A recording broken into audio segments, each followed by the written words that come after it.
Angel Karamoy dulu rayu-rayuan dengan Boris Bokir, sekarang tak tahu kalau cerai. Angel Karamoy membantah jadi penyebab komika Boris Bokir dan Irma Purba cerai. Lantas, Angel Karamoy jelaskan jika dulu dengan Boris Bokir saling berbalas rayuan, itu hanya demi pekerjaan.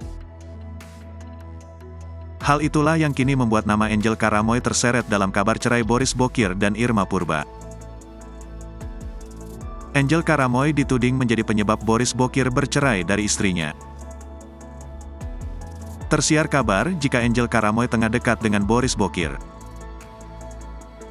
Wanita berusia 36 tahun ini pun langsung angkat bicara terkait tudingan menjadi orang ketiga di rumah tangga Boris Bokir. Ibu dua anak ini dengan tegas membantah tudingan menjadi selingkuhan Boris Bokir. Bahkan, mantan istri Stephen Rumangkang ini mengatakan jika tak tahu sang komika bercerai dengan istrinya, Irma Purba.